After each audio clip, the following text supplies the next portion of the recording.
മഹാഭാരത യുദ്ധത്തിന്റെ 17-ാം ദിവസം ഞാൻ പറഞ്ഞിരുന്നല്ലോ, ഒരുപാട് കാരണങ്ങൾ മൂലം ഇത് ഇടയ്ക്ക് വെച്ച് നിന്നുപോകാൻ സാധ്യതയുണ്ടെന്ന്. അങ്ങനെ നിന്നുപോയതാണ്. ഈ 17-ാം ദിവസത്തെ യുദ്ധത്തിനാണ് മഹാഭാരത യുദ്ധത്തിൽ ഏറ്റവും കൂടുതൽ പ്രത്യേകതയുള്ളതെന്ന് പറയേണ്ടി വരും. കാരണം അർജുനൻ തൻ്റെ ജ്യേഷ്ഠനായ യുധിഷ്ഠിരനെ കൊല്ലാൻ വാളെടുക്കുന്ന ദിവസം, കർണൻ നിലംപതിക്കുന്ന ദിവസം, അങ്ങനെ ഒരുപാട് പ്രത്യേകതകൾ 17-ാം ദിവസത്തെ യുദ്ധത്തിനുണ്ട്. മഹാഭാരത യുദ്ധത്തിൽ ഏറ്റവും കൂടുതൽ സമയം നീണ്ടു നിന്ന ദിവസങ്ങളിൽ ഒന്നായിരുന്നു എന്ന് വേണമെങ്കിൽ പറയാം. പക്ഷേ ഏറ്റവും കൂടുതൽ നീണ്ടു നിന്ന ദിവസം 17-ാം ദിവസമല്ല, മറ്റൊരു ദിവസമായിരുന്നു. നമ്മൾ അതിനെക്കുറിച്ച് ചെയ്തിട്ടുള്ളതാണ്. അപ്പം മഹാഭാരത യുദ്ധത്തിൻ്റെ 17-ാം ദിവസത്തെ കഥ തുടങ്ങുമ്പം എങ്ങനെയാണ്? കഥ തുടങ്ങുന്നതിന് തൊട്ട് മുമ്പ് തന്നെ, അതായത് യുദ്ധഭൂമിയിലേക്ക് എത്തുന്നതിന് മുമ്പ് പാളയത്തിൽ വെച്ച് തന്നെ അർജുനനോടൊപ്പം മഹാനായിട്ടുള്ള തേരാളിയായിട്ടുള്ള ശ്രീകൃഷ്ണനുണ്ട്. അപ്പം കർണനോടൊപ്പം അതിനൊത്ത ഒരു തേരാളി തന്നെ വേണമല്ലോ. നമ്മൾ മഹാഭാരതത്തിൻ്റെ 1-ാമത്തെയോ 2-ാമത്തെയോ അധ്യായത്തിൽ പറഞ്ഞിട്ടുണ്ടായിരുന്നു ശല്യരുടെ കാര്യം. ശല്യർ കുന്തം ഉപയോഗിക്കുന്നതിൽ മിടുക്കനാണ്, അതിനോടൊപ്പം തന്നെ ഒരു മികച്ച തേരാളിയും കൂടിയാണ് അദ്ദേഹം എന്ന് നമ്മൾ ആദ്യത്തെയോ 2-ാമത്തെയോ ഏതോ അധ്യായത്തിൽ പറഞ്ഞിട്ടുണ്ട്. മഹാഭാരത യുദ്ധം മുഴുവനും എന്നെക്കൊണ്ട് പറ്റുന്ന പോലെ ഞാൻ കൺക്ലൂഡ് ചെയ്ത് ചുരുക്കി നിങ്ങളിലേക്ക് എത്തിക്കുന്നുണ്ട്. ജസ്റ്റ് ഒന്ന് നോക്കിക്കഴിഞ്ഞാൽ അത് മുഴുവനും കാണാം. പക്ഷേ ഈ ശല്യർ കർണൻ്റെ തേരാളി ആകുന്നതിന് മുമ്പ് ഒരു വ്യവസ്ഥ മുന്നോട്ട് വച്ചിരുന്നു. ഞാൻ എന്നോടൊന്നും സംസാരിക്കില്ല. അപ്പം കർണനും അതിന് ഓക്കെ ആയിരുന്നു. കാരണം ഈ ശല്യർക്ക് തന്നെ താല്പര്യമില്ല എന്ന് കർണൻ അറിയാം. അതുകൊണ്ട് വാക്കുകൾക്കിടയിലുള്ള സംസാരവും പരസ്പരമുള്ള കുറ്റപ്പെടുത്തലും ഒക്കെ കുറച്ച് വെക്കുക എന്നുള്ള ഉദ്ദേശത്തിൽ ആ ഒരു പരിപാടി നല്ലതായിരുന്നു. പക്ഷേ യുദ്ധഭൂമിയിലേക്ക് എത്തിയതോടുകൂടി ശല്യരുടെ സ്വഭാവം അങ്ങ് മാറി. അദ്ദേഹം കർണനെ വെർബലി അബ്യൂസ് ചെയ്യാൻ തുടങ്ങി. വാക്കുകൾ കൊണ്ട് വളരെ പരുഷമായിട്ട് കർണനെ ബുദ്ധിമുട്ടിക്കാൻ തുടങ്ങി. കർണൻ്റെ ഒരു സ്വഭാവം അറിയാമല്ലോ, ആള് ഒരു ഇമോഷണൽ ആനിമലാണ്. വൈകാരികമായിട്ട് ചില സംഭവങ്ങളിൽ കീഴ്പ്പെട്ടു പോകുന്നത് കൊണ്ട് തന്നെ ഈ ശല്യരുടെ വാക്കുകൾ കൊണ്ടുള്ള വേദനിപ്പിക്കൽ കർണനെ നെഗറ്റീവായിട്ട് അഫക്റ്റ് ചെയ്ത് തുടങ്ങിയിട്ടുണ്ട് എന്നുള്ളത് സത്യമാണ്. ആദ്യം 17-ാം ദിവസത്തിൽ ആദ്യം ഏറ്റുമുട്ടുന്നത് കർണനും യുധിഷ്ഠിരനും തമ്മിലാണ്. യുധിഷ്ഠിരൻ മികച്ച ഒരു പോരാളി തന്നെയാണ്. പാണ്ഡവരുടെ കയ്യിലുള്ള ശാക്തി അസ്ത്രം എന്ന് പറയുന്ന ഒരു അസ്ത്രം യുധിഷ്ഠിരൻ വളരെ നേരത്തെ തന്നെ കർണൻ്റെ നേരെ പ്രയോഗിച്ചു. പക്ഷേ കർണൻ അത് പ്രതിരോധിക്കാൻ കഴിഞ്ഞില്ല. കർണൻ മോഹാലസ്യപ്പെട്ട് വീണു. ധർമ്മപുത്രരായതുകൊണ്ട് തന്നെ മോഹാലസ്യപ്പെട്ട് കിടക്കുന്ന കർണനെ കൊല്ലാൻ യുധിഷ്ഠിരൻ തയ്യാറല്ല. കർണൻ കോൺഷ്യസ് ആയിട്ട്, അതായത് ബോധം വന്ന് എഴുന്നേറ്റ് വരുന്നത് വരെ യുധിഷ്ഠിരൻ വെയിറ്റ് ചെയ്തു. അങ്ങനെ കർണൻ ബോധം വീണ്ടെടുത്ത് കഴിഞ്ഞപ്പം യുധിഷ്ഠിരൻ്റെ അസ്ത്രത്താൽ താൻ മോഹാലസ്യപ്പെട്ട് വീണതോർത്ത് കുറ്റബോധം തോന്നി യുധിഷ്ഠിരനെ വളരെ ക്രൂരമായിട്ട് കർണൻ ആക്രമിക്കുന്ന കാഴ്ചയാണ് നമ്മൾ കണ്ടത്. ഇത്തവണ യുധിഷ്ഠിരനെ കർണൻ തൻ്റെ അസ്ത്രം ഉപയോഗിച്ച് മുറിവേൽപ്പിച്ചു എന്ന് പറയുന്നതായിരിക്കും ശരി. വളരെ രൂക്ഷമായിട്ട് തന്നെ കർണൻ യുധിഷ്ഠിരനെ മുറിവേൽപ്പിച്ചു. ഈ സമയത്ത് പാണ്ഡവരിലെ മറ്റ് സേനാനികളെല്ലാം കൂടി ഒരുമിച്ച് കർണനെ ആക്രമിക്കാൻ വന്നു. ആ സമയത്ത് കർണൻ ബ്രഹ്മാസ്ത്രം പാണ്ഡവ സേനയുടെ നേരെ പ്രയോഗിക്കുന്ന കാഴ്ചയും 17-ാം ദിവസത്തിൻ്റെ തുടക്കത്തിൽ തന്നെ നമ്മൾ കണ്ടു. യുധിഷ്ഠിരൻ പരാജയപ്പെട്ടു എന്ന് മാത്രമല്ല, പാണ്ഡവ സേനയെ മുഴുവൻ ബ്രഹ്മാസ്ത്രം ഉപയോഗിച്ച് കർണൻ അടക്കിയെന്ന് പറഞ്ഞല്ലോ. പരാജയപ്പെട്ടപ്പം നമ്മൾ ഈ ധർമ്മപുത്രർ എന്ന് വാഴ്ത്തുന്ന യുധിഷ്ഠിരൻ പടക്കളം വിട്ട് കണ്ടം വഴി ഓടി. പിന്തുടർന്നു പോയ കർണൻ യുധിഷ്ഠിരനെ പിടിച്ചെടുത്ത് 2 കൊടുത്ത് വെർബലി നന്നായിട്ട് തന്നെ അബ്യൂസ് ചെയ്തു. വളരെ മോശമായിട്ട് സംസാരിച്ചു. സാധാരണ കർണൻ അങ്ങനെ യുധിഷ്ഠിരനോട് സംസാരിക്കേണ്ടതല്ല, പക്ഷെ സംസാരിക്കാൻ കാരണമുണ്ട്. തന്നെ മോഹാലസ്യപ്പെടുത്തിയത് കൊണ്ട് തന്നെ കർണൻ ഭയങ്കര ഈഗോ ആനിമലാണ്. പരാജയപ്പെട്ട് കഴിഞ്ഞാൽ ആളിൻ്റെ കയ്യിൽ നിന്ന് സംഭവം പോയി. യുധിഷ്ഠിരനെ വളരെ ക്രൂരമായിട്ട് വാക്കുകൾ ഉപയോഗിച്ച് ആക്ഷേപിച്ചു. പക്ഷേ കുന്തിക്ക് കൊടുത്ത വാഗ്ദാനം ഓർത്തിട്ട് കർണൻ യുധിഷ്ഠിരനെ കൊല്ലാതെ വിടുകയും ചെയ്യുന്നുണ്ട്. പക്ഷേ കൊല്ലാതെ തന്നെ വാക്കുകൾ കൊണ്ട് ഒരുപാട് തവണ യുധിഷ്ഠിരനെ കർണൻ കൊന്നു. അതിൻ്റെ പക യുധിഷ്ഠിരന് ഉള്ളിൽ വലുതായിട്ട് കിടപ്പുണ്ട്. ആ പകയാണ് അർജുനൻ യുധിഷ്ഠിരനെ നേരെ ആയുധം എടുക്കുന്ന അവസ്ഥയിലേക്ക് എത്തിച്ചത്. ബാക്കി കാര്യങ്ങളിലേക്ക് പോവുകയാണെങ്കിൽ ഈ സമയത്ത് ഭീമൻ യുദ്ധത്തിന് വരികയാണ്. ഭീമൻ കർണൻ്റെ നേരെ ശാക്തി അസ്ത്രം പ്രയോഗിച്ചു. ശാക്തി അസ്ത്രം അത്ര നിസ്സാരമായിട്ടുള്ള ഒരു സാധനമല്ല. കർണൻ്റെ നേരെ പ്രയോഗിച്ചു. ഇപ്പോഴും കർണൻ ഇത്തിരി പ്രശ്നത്തിലായി പോയി എന്ന് പറയാം. ആ സമയത്ത് അൺകോൺഷ്യസ് ആയി പോവുകയാണ് ചെയ്തത്. ആ സമയത്ത് ശല്യർ കർണനെ ഒരു പരിധിവരെ രക്ഷിച്ചു എന്ന് പറയുന്നതായിരിക്കും ശരി. ആ സമയത്ത് ദുര്യോധനൻ്റെ ഒരു സഹോദരൻ കർണനുമായിട്ട് സന്ധി ചെയ്യാൻ വന്നു. കർണനുമായിട്ട് സന്ധി ചെയ്യാൻ വന്ന എന്നല്ല, ഈ ശാക്തി അസ്ത്രത്തിൻ്റെ മുന്നിൽ കർണൻ്റെ കൺട്രോൾ പോകുന്നത് കൊണ്ട് തന്നെ ദുര്യോധനൻ്റെ ഒരു സഹോദരൻ ഇങ്ങോട്ട് വന്ന് കർണനെ സപ്പോർട്ട് ചെയ്യുന്ന കാഴ്ചയാണ് നമ്മൾ കണ്ടത്. പക്ഷേ ഈ സഹോദരനെ നിർദാക്ഷിണ്യം ഭീമസേനൻ കൊന്നുകളഞ്ഞു. കോണ്ടക്സ്റ്റ് ഇതാണ്. ഭീമനും കർണനും തമ്മിൽ യുദ്ധത്തിന് നിൽക്കുമ്പോൾ ഭീമൻ കർണന് നേരെ ശാക്തേയാസ്ത്രം പ്രയോഗിച്ചു. ആ സമയത്ത് ശല്യരുടെ മികവ് കൊണ്ട് കർണൻ മരണത്തിൽ നിന്നും രക്ഷപ്പെട്ടു. ഈ സാഹചര്യത്തിൽ കർണൻ എന്തോ പ്രശ്നം സംഭവിച്ചു എന്ന് മനസ്സിലാക്കി ദുര്യോധന സഹോദരന്മാർ കർണന്റെ സഹായത്തിന് വന്നു. കർണന്റെ സഹായത്തിന് വന്ന ദുര്യോധനന്റെ സഹോദരനെ ഭീമൻ വധിച്ചു കളഞ്ഞു. അതാണ് നമ്മൾ ഇപ്പോൾ പറഞ്ഞത്. ഇനി മറ്റു കാര്യങ്ങളിലേക്ക് കടക്കുകയാണെങ്കിൽ ഇതേ സമയത്ത് അർജുനനെ സുശർമനും മറ്റു ത്രിഗത വീരന്മാരും ചേർന്ന് എതിർത്തുകൊണ്ടിരിക്കുകയാണ്. അവർ തമ്മിൽ അതിഘോരമായിട്ടുള്ള യുദ്ധം നടന്നുകൊണ്ടിരിക്കുകയാണ്. 2 ലക്ഷത്തോളം വരുന്ന ത്രിഗത പോരാളികൾ, പിന്നെ നാരായണി സേന, ഇവരെല്ലാവരും ചേർന്നിട്ട് ആരെ ആക്രമിക്കുകയാണ്? അർജുനനെയും കൃഷ്ണനെയും ആക്രമിച്ചുകൊണ്ടിരിക്കുകയാണ്. ഈ സമയത്ത് അർജുനൻ പലപ്പോഴും കൺട്രോൾ വിട്ട് പരാജയം മുന്നിൽ കാണുന്ന അവസ്ഥയിൽ അദ്ദേഹത്തിൻ്റെ സമർത്ഥനായിട്ടുള്ള തേരാളിയായ ശ്രീകൃഷ്ണൻ അർജുനനെ രക്ഷിക്കുന്നുണ്ട്. അപ്പം അർജുനൻ പിന്നീട് വളരെ ശക്തമായിട്ട് തന്നെ ത്രിഗത വീരന്മാരെ മുഴുവൻ ഇല്ലാതാക്കുന്ന കാഴ്ചയും നമ്മൾ കാണുന്നുണ്ട്. ആ സമയത്ത് ത്രിഗത വീരന്മാരെ അർജുനൻ പരാജയപ്പെടുത്തുന്ന അവസ്ഥയിലേക്ക് കാര്യങ്ങൾ എത്തുമ്പം അശ്വത്ഥാമാവ് ഇവരുടെ രക്ഷയ്ക്ക് വേണ്ടി വന്നു. അങ്ങനെ അശ്വത്ഥാമാവും അർജുനനും തമ്മിൽ നേരിട്ടുള്ള പോര് നടക്കുന്നു. ഈ നേരിട്ടുള്ള പോരിൽ അർജുനൻ അശ്വത്ഥാമാവിനെ പരാജയപ്പെടുത്തുന്നു. ഇത്രയും സാധനം മനസ്സിലായല്ലോ. ഇതിനുശേഷം അശ്വത്ഥാമാവ് പരാജയപ്പെട്ടു.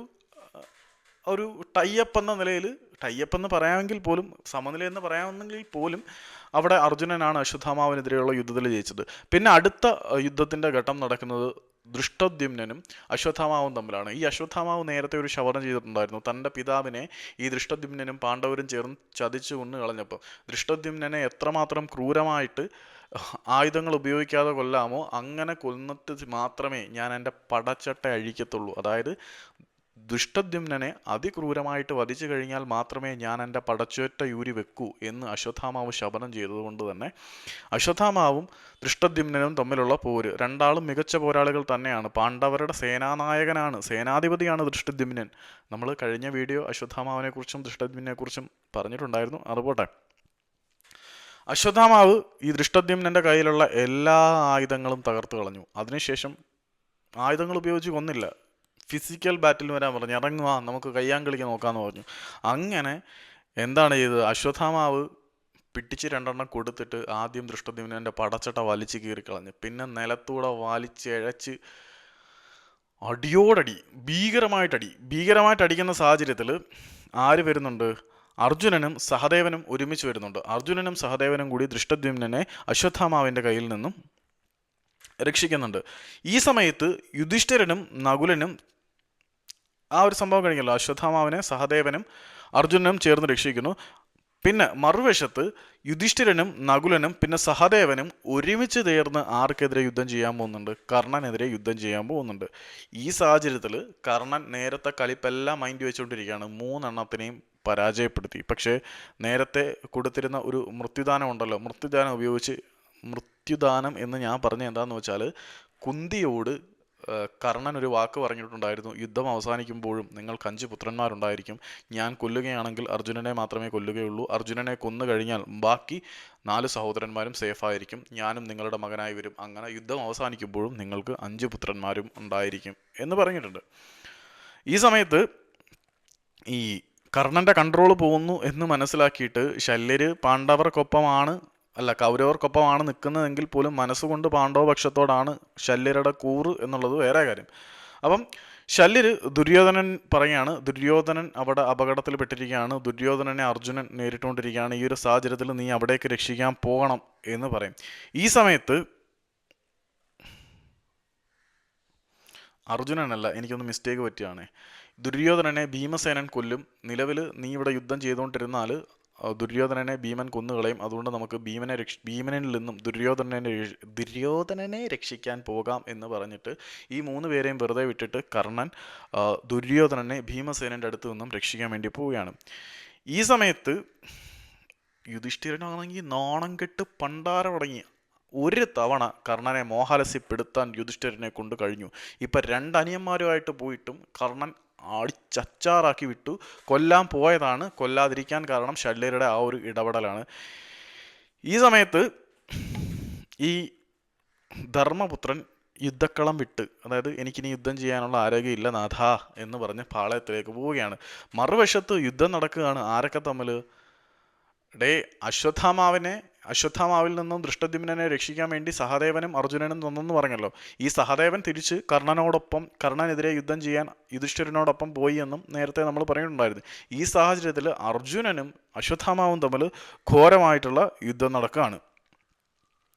ഇതേ സമയത്ത് പാണ്ഡവ പോരാളികളെല്ലാവരും ഒരുമിച്ച്, അതായത് എങ്ങനെയാണോ ഓ എങ്ങനെയാണോ എന്ന് ചോദിച്ചു കഴിഞ്ഞാൽ കൂടുതലൊന്നും പറയുന്നില്ല. എങ്ങനെയാണോ എന്ന് പറഞ്ഞാൽ അങ്ങനെ തന്നെ. എല്ലാവരും കൂടി ചേർന്ന് കർണനെ പഞ്ഞിക്കിടാൻ വരികയാണ്. കർണൻ ആ സമയത്ത് ഭാർഗവാസ്ത്രം പ്രയോഗിച്ചു. ആ ഭാർഗവാസ്ത്രം ഉപയോഗിച്ച് പാണ്ഡവരിലെ മറ്റ് സേനാനികളെ മൊത്തം ഒറ്റയടിക്ക് കർണൻ ഫിനിഷ് ഓഫ് ചെയ്ത് കളഞ്ഞു. ലിറ്ററലി ഈ കർണൻ ഇങ്ങനെ പോകുന്ന കണ്ടാൽ പ്രശ്നമാണ് എന്ന് മനസ്സിലാക്കിയ പാണ്ഡവ സേനാനികളെല്ലാം ഒരുമിച്ച് കർണനെ ഞാൻ വരാച്ചാ കർണനെ ആക്രമിക്കാൻ വന്നു. കർണൻ ഭാർഗവാസ്ത്രം ഉപയോഗിച്ച് ഇവരെ മുഴുവൻ ഇല്ലാതാക്കുന്ന കാഴ്ചയും നമ്മൾ കണ്ടു. ഈ സമയത്ത് അർജുനൻ പറഞ്ഞു, ഇനി നിന്നാൽ ശരിയാവത്തില്ല, നമുക്ക് കർണൻ്റെ അടുത്തേക്ക് യുദ്ധത്തിന് പോവാം. അപ്പം കൃഷ്ണൻ പറയും, മോനെ ഇപ്പം കർണൻ്റെ അടുത്ത് യുദ്ധത്തിന് പോകേണ്ട സമയമായിട്ടില്ല, നമുക്ക് ശിബിരത്തിലേക്ക് മടങ്ങാം, നിന്റെ ചേട്ടന് എന്തോ ഇഞ്ചുറി പറ്റിയിട്ടുണ്ട് എന്ന് പറഞ്ഞ് അങ്ങോട്ട് പോകാം. അപ്പം യുധിഷ്ഠിരനെ കാണാൻ വേണ്ടിയിട്ട് ആര് ചെല്ലുകയാണ്? അർജുനൻ ചെല്ലുവാണ്. അർജുനൻ ചെല്ലുമ്പം പറയുകയാണ്, എനിക്കിപ്പം കർണനുമായിട്ടൊരു ഫിയേഴ്സ് ബാറ്റിൽ ഏർപ്പെടാൻ പറ്റിയിട്ടില്ല, അപ്പം കൃഷ്ണൻ പറഞ്ഞു തിരിച്ചു വരാൻ. ആ സമയത്ത് യുധിഷ്ഠിരൻ വളരെ മോശമായിട്ട് ആരെ ആക്ഷേപിച്ചു? അർജുനനെ ആക്ഷേപിച്ചു. ബൃഹന്നള ഇടയ്ക്ക് അജ്ഞാതവാസകാലത്ത് അർജുനൻ സ്ത്രീവേഷം കിട്ടി ബൃഹന്നളയായിട്ടിരുന്നല്ലോ. അപ്പം ശിഖണ്ഡി എന്നൊക്കെ പറഞ്ഞ് നീ ഒരു ആണത്വം ഇല്ലാത്തവനാണ്, നീ നിന്റെ ഗാണ്ഡീവം കൊണ്ട് കളഞ്ഞിട്ട് വേറെ വല്ല പണിക്കും പോടെ, നിന്നെ കൊണ്ടൊന്നിനും കൊള്ളത്തില്ല എന്ന് പറഞ്ഞിട്ട് വളരെ ക്രൂരമായിട്ട് യുധിഷ്ഠിരൻ അർജുനനെ ആക്ഷേപിക്കുകയാണ്. ആക്ച്വലി അർജുനൻ വളരെ ഹെക്റ്റിക്കാണ്. കർണനുമായിട്ട് പോരാടി, ചെറിയൊരു പോരാട്ടം അവിടെ നടന്നു, പക്ഷെ കാര്യമായിട്ട് പോരാട്ടം നടന്നിട്ടില്ല. രണ്ടാളും കൗരവരുടെ തൃഗതവീരന്മാരെയൊക്കെ പരാജയപ്പെടുത്തി അശ്വത്ഥാമാരുമായിട്ട് ഫിയേഴ്സ് ബാറ്റിൽ ഏർപ്പെട്ട് വളരെ ഹെക്റ്റിക്കായി തളർന്ന് പണ്ടാരം അടങ്ങി നിൽക്കുന്ന അർജുനനോടാണ് യുധിഷ്ഠിരൻ ഇങ്ങനെ പറയുന്നത്. അർജുനൻ ഒന്നും നോക്കിയില്ല, വാളെടുത്തുകൊണ്ട് കൊല്ലാനായിട്ട് ഇങ്ങനെ വന്നു. അതായത് ഇത്രയും ഞാൻ കഷ്ടപ്പെട്ടിട്ട് എന്നെ ഒരു വിലയില്ലെന്ന് ചോദിച്ചിട്ട് വാൾ ഊരിക്കൊണ്ട് അർജുനൻ യുധിഷ്ഠിരനെ കൊല്ലാൻ വരുന്നു. ആ സമയത്ത് കൃഷ്ണൻ വന്ന് അടക്കി വീണ് പറഞ്ഞു, ഇതൊന്നും പാടില്ല, നീ ചെയ്തത് ശരിയല്ല, നിന്റെ ഗാന്ഡീവം. ഇപ്പം അർജുനനെ ഏറ്റവും കൂടുതൽ ട്രിഗർ ചെയ്ത് എന്താണെന്ന് വെച്ചാൽ ഗാന്ഡീവം എടുത്ത് കളയാൻ പറയാനാണ്. ഞാൻ തപസ് ചെയ്ത് നേടിയെടുത്ത, അല്ലെങ്കിൽ ഞാൻ പോരാടി നേടിയെടുത്ത ഗാന്ഡീവം കളയാൻ പറയാൻ നിങ്ങൾ ആരാന്നൊക്കെ ചോദിച്ചാണ് അങ്ങോട്ട് യുദ്ധത്തിന് പോയത്. പക്ഷേ കൃഷ്ണൻ ആളിനെ ആശ്വസിപ്പിച്ച് പറഞ്ഞു, രണ്ടാളുകളും തമ്മിലുള്ള പ്രശ്നങ്ങളൊക്കെ സെറ്റിൽ ചെയ്ത് ഇപ്പം കർണനെ ആക്രമിക്കാനുള്ള സമയമായിട്ടില്ല, നമുക്ക് കർണനെ ആക്രമിക്കാം, കാര്യങ്ങളൊക്കെ ഉണ്ട് എന്ന് പറഞ്ഞ്, അതായത് കർണനെ ആക്രമിക്കാനുള്ള സമയമാവുന്നതേ ഉള്ളൂ, ഇന്ന് തന്നെ നമ്മൾ ആക്രമിക്കും, കർണനെ തീർക്കും, എല്ലാം ഓക്കെയാണ്, പക്ഷെ ആ സമയം കർണനെ ആക്രമിക്കാനുള്ളതല്ല. അപ്പം തൻ്റെ ചേട്ടനെതിരെ ആയുധം എടുക്കേണ്ടി വന്നതിൽ അർജുനനും കുറ്റബോധം ഉണ്ടാവും. അർജുനൻ യുധിഷ്ഠിരനോട് മാപ്പും കാര്യങ്ങളൊക്കെ പറയും. അങ്ങനെ അവിടെ ഒരു ചർച്ചയും കാര്യങ്ങളൊക്കെ കഴിഞ്ഞ ശേഷം കൃഷ്ണൻ പറയും, ബാ ടൈം ആയിട്ടുണ്ട്, നമുക്ക് കർണനെ പണിയാൻ പോകുന്നു. അങ്ങനെ യുദ്ധത്തിന് പോകുന്ന സമയത്താണ്, അതായത് കർണനും അർജുനനും തമ്മിൽ യുദ്ധം തുടങ്ങാൻ പോവാണ്. ആ സമയത്ത് ഭീമനും ദുശാസനനും തമ്മിൽ യുദ്ധം നടന്നുകൊണ്ടിരിക്കുകയാണ്. ഇപ്പം ദുശാസനന്റെ കാര്യം പറയണ്ടല്ലോ, ഈ കൗരവർക്കിടയിൽ അത്യാവശ്യം ഇത്തിരി ഒരു അഹങ്കാരിയാണ് ദുശാസനൻ എന്ന് പറയുന്നതായിരിക്കും ശരി. രണ്ടാളുകളും തമ്മിൽ ധനുർയുദ്ധത്തിൽ ഏർപ്പെട്ടു. ധനുർയുദ്ധത്തിൽ ഭീമൻ കേമനാണ് അല്ലെന്നാരും പറയുന്നില്ല, പക്ഷേ ഭീമനെക്കാട്ടിൽ കേമനാണ് ദുശാസനൻ. ധനുർയുദ്ധത്തിൽ ദുശാസനൻ ഭീമന്റെ നിക്കറ് കീറും എന്ന് ഭീമന് മനസ്സിലായതോടുകൂടി ഭീമൻ ഇടയ്ക്കൂടെ ഗദ എടുത്ത് ദുശാസനന്റെ തലയ്ക്കെറിഞ്ഞു. അപ്പം ഗദായുദ്ധത്തിൽ ഭീമൻ എതിരാളികളില്ലാത്തവനാണെന്നറിയാമല്ലോ. അങ്ങനെ ഭീമന്റെ ഗദാപ്രഹരമേറ്റ് ദുശാസനൻ തളർന്നു വീണിട്ട് ഭീമൻ ആളേനെ പിടിച്ച് രണ്ട് അടിച്ച് ഉണർത്തിയിട്ട് ഫിസിക്കൽ ബാറ്റിൽ ഏർപ്പെടാൻ തുടങ്ങിയിട്ട് ആദ്യം ദുശാസനൻ്റെ രണ്ട് കൈകളും അടിച്ചൊടിച്ച് കളഞ്ഞ്, മീൻസ് തിരിച്ച് വിരിച്ചൊടിച്ച് കളഞ്ഞ്. പിന്നെ തല വെട്ടിയെടുത്തിട്ട് അദ്ദേഹത്തിൻ്റെ ഹൃദയം പിളർന്ന് ആ രക്തം എടുത്തു കുടിച്ചു. പിന്നെ ആ രക്തം എടുത്ത് തന്നെ ദ്രൗപദിയുടെ ഈ മുടി കഴുകും എന്നൊക്കെ ഒരു പ്രതിജ്ഞയും കാര്യങ്ങളൊക്കെ ഉണ്ടായിരുന്നു. അപ്പം ഈ ദ്രൗപദിയോട് ദുശാസനൻ ചെയ്ത ക്രൂരത ഓർത്തിട്ടാണ് ഇത്രയും ക്രൂരമായിട്ട് ഭീമൻ ദുശാസനനോട് പെരുമാറിയത് എന്നുള്ളത് വേറെ ഒരു കാര്യമാണ്. പിന്നെ ഈ സമയത്ത്, അതായത് ദുശാസനനെ ഇങ്ങനെ ക്രൂരമായിട്ട് ദ്രോഹിക്കുന്ന സമയത്ത് 10 കൗരവ സഹോദരന്മാർ, അതായത് ദുര്യോധനൻ്റെ 10 സഹോദരന്മാരും കൂടി ഭീമനെ ആക്രമിക്കാൻ വന്നു. ഇവരെ എല്ലാവരെയും ഭീമൻ കൊന്നുകളയുന്ന കാഴ്ചയെ നമ്മൾ കണ്ടു. ദുശാസനനെ കൂടാതെ ദുര്യോധനൻ്റെ മറ്റ് 10 സഹോദരന്മാരെയും കൂടി അന്നത്തെ ദിവസം ഭീമസേനൻ കൊന്നു തള്ളുന്ന കാഴ്ച നമ്മൾ കണ്ടു. ഇനിയാണ് ഏറ്റവും പ്രധാനപ്പെട്ട ഒരു സാധനം, കർണൻ്റെ പുത്രനായിട്ടുള്ള വൃഷസേനനും സഹദേവനും തമ്മിലുള്ള യുദ്ധം. വൃഷസേനനും നകുലനും തമ്മിലുള്ള യുദ്ധം. നകുലൻ വളരെ മികച്ച പോരാളിയാണ് എന്ന് നമ്മൾ ഓൾറെഡി പറഞ്ഞിട്ടുണ്ട്. നകുലനേക്കാൾ ചിലപ്പോൾ കേമനാണ് വൃഷസേനൻ എന്ന് പറയേണ്ടി വരും. അപ്പം കർണൻ്റെ പുത്രനായിട്ടുള്ള വൃഷസേനനും വളരെ മികച്ച ഒരു പോരാളി തന്നെയാണ്. അപ്പം വൃഷസേനൻ നകുലനെ കൊല്ലും എന്നുള്ള ഘട്ടത്തിലെത്തിയപ്പം അർജുനൻ ഇടക്കേട്ട് വന്നു വീഴുകയാണ്. അങ്ങനെ അർജുനൻ സംഭവം സന്തോഷമായി. കാര്യം എന്താണെന്ന് വെച്ചാൽ എൻ്റെ മകനെ കൊന്നാൻ അല്ലെങ്കിൽ കൊല്ലാൻ കാരണക്കാരനായവൻ കർണനാണ്. ഏ അപ്പം എൻ്റെ മകനെ പെടുത്തിയതിനകത്ത് കർണനുണ്ട്. അപ്പം കർണൻ്റെ മകനെ എനിക്ക് കൊല്ലാൻ പറ്റുന്നു എന്ന് പറഞ്ഞാൽ അത് ചെറിയ കാര്യമല്ലല്ലോ. ആ ഒരു അവസരം ക്യാപിറ്റലൈസ് ചെയ്തുകൊണ്ട് തന്നെ, അതായത് കർണൻ്റെ മകനെ കൊല്ലാനുള്ള അവസരം അർജുനന് കിട്ടിയത് കൊണ്ട് തന്നെ അർജുനൻ വളരെ സന്തോഷത്തോടു കൂടി തന്നെ കർണൻ്റെ പുത്രനായിട്ടുള്ള വൃഷസേനനെ കൊന്നുകളഞ്ഞു. അപ്പം വൃഷസേനൻ്റെ കഴുത്തിന് നേരെ അമ്പെയ്യുന്നതിന് തൊട്ട് മുമ്പ് വൃഷസേനൻ അത്ര കുറഞ്ഞ പുള്ളിയല്ലല്ലോ. വൃഷസേനനും നല്ല രീതിയിൽ തന്നെ ഫൈറ്റ് ചെയ്യാൻ തുടങ്ങി. അഭിമന്യു എങ്ങനെ ഫൈറ്റ് ചെയ്തു അതേ വീര്യത്തോടു കൂടി വൃഷസേനൻ ഫൈറ്റ് ചെയ്തു തുടങ്ങി. ഫൈറ്റ് ചെയ്ത വൃഷസേനൻ കൃഷ്ണനെ മുറിവേൽപ്പിച്ചു, അർജുനനെ മുറിവേൽപ്പിച്ചു. നിങ്ങൾ ഓർക്കണം, ഒരേ സമയത്ത് അർജുനനെയും കൃഷ്ണനെയും വേറെ ആരും മുറിവേൽപ്പിച്ചിട്ടില്ല. അശ്വത്ഥാമാവ് കൃഷ്ണനെ മുറിവേൽപ്പിച്ചിട്ടുണ്ട്, അത് സത്യമാണ്. ഒരേ സമയം അർജുനനെയും കൃഷ്ണനെയും മുറിവേൽപ്പിച്ച് കളഞ്ഞപ്പം ഇനി ഇവനോട് ദയാമര്യാദകളൊന്നും പാടില്ല, ജസ്റ്റ് ഫിനിഷ് ഓഫ് ഹിം എന്ന് കൃഷ്ണൻ പറയുന്നു. അർജുനൻ എന്ത് ചെയ്യുന്നു? വൃഷസേനൻ്റെ കഴുത്തിന് നേരെ അസ്ത്രമയക്കുന്നു. അങ്ങനെ ആര് മരിക്കുന്നു? വൃഷസേനൻ മരിക്കുന്നു. ഇത് കണ്ടിട്ട് കൺട്രോൾ വിട്ടിട്ട്, അതായത് മാനസികമായിട്ട് തകർന്ന കർണൻ കയറി രംഗപ്രവേശനം ചെയ്യുകയാണ്. അപ്പം കർണൻ അർജുനനുമായിട്ട് യുദ്ധം ചെയ്യാൻ പോകുന്നതിന് തൊട്ട് മുമ്പ് തന്നെ കൃഷ്ണൻ ചേട്ടൻ്റെ മായാവിദ്യകളൊക്കെ തുടങ്ങും. അതിനു മുമ്പേ എന്ത് സംഗതി തുടങ്ങും? അർജുനൻ കർണനോട് പറയുകയാണ്, കർണ, നീ മഹാഭാരതത്തിലെ ഏറ്റവും വലിയ യുദ്ധത്തിന് തയ്യാറായിക്കൊള്ളൂ. ഈ യുദ്ധത്തിനുള്ള പ്രധാനപ്പെട്ട കാരണം നീയാണ്. നീ ഒറ്റ ഒരുത്തനാണ് ഈ യുദ്ധത്തിനുള്ള കാരണം. നിന്റെ ജീവിതത്തിൽ നീ അനുഭവിച്ച, അല്ലെങ്കിൽ മറ്റുള്ളവരെല്ലാം അനുഭവിച്ചു കൊണ്ടിരിക്കുന്ന എല്ലാ സഫറിങ്സിനും കാരണം നീ തന്നെയാണ്. നിന്റെ ജീവിതത്തിൻ്റെ ദുഃഖത്തിന് കാരണം മറ്റുള്ളവരാണ് നിന്റെ ജീവിതത്തിലെ ദുഃഖത്തിൻ്റെ കാരണം എന്ന് പറഞ്ഞിട്ട് മറ്റുള്ളവരെ പഴിക്കാൻ നടക്കുകയാണ്. പക്ഷേ കർണ, നിന്റെ ജീവിതത്തിൻ്റെ ദുഃഖത്തിന് കാരണം നീയും നിന്റെ തീരുമാനങ്ങളും തന്നെയാണ്. ഈ മഹാഭാരത യുദ്ധത്തിനുള്ള ഏറ്റവും പ്രധാന കാരണക്കാരൻ നീ തന്നെയാണ്. കാരണം നീ ഇല്ലായിരുന്നെങ്കിൽ ദുര്യോധനൻ ഒന്നുമില്ലായിരുന്നു. ദുര്യോധനൻ ഇത്രയും അഹങ്കാരവും ആക്രമവും ചെയ്യില്ലായിരുന്നു. നീ കൂടെയുണ്ട് എന്നുള്ള ധൈര്യം കൊണ്ട് മാത്രമാണ് ദുര്യോധനൻ ഇത്ര അധർമ്മിയും അഹങ്കാരിയുമായി മാറിയത്. അപ്പം യഥാർത്ഥത്തിൽ ദുര്യോധനനല്ല വില്ലൻ. ദുര്യോധനന് നീ കൂടെയുണ്ട് എന്നുള്ളതാണ് ഏറ്റവും വലിയ ശക്തിയും ധൈര്യവും. അതുകൊണ്ട് നീയാണ് ഇവിടുത്തെ ഏറ്റവും വലിയ പ്രശ്നം. അതുകൊണ്ട് നീയും ഞാനും തമ്മിലുള്ള യുദ്ധം ഇന്ന് തുടങ്ങുകയാണ്. ഈ യുദ്ധത്തിനൊടുവിൽ ഒന്നുകിൽ ഞാൻ അല്ലെങ്കിൽ നീ, നമ്മളിൽ ഒരാൾ മാത്രമേ ഇന്നത്തെ ദിവസം അതിജീവിക്കുകയുള്ളൂ എന്ന് അർജുനൻ പറയുന്നു. ഫൈറ്റ് സ്റ്റാർട്ട് ചെയ്യാൻ പോകുന്നു.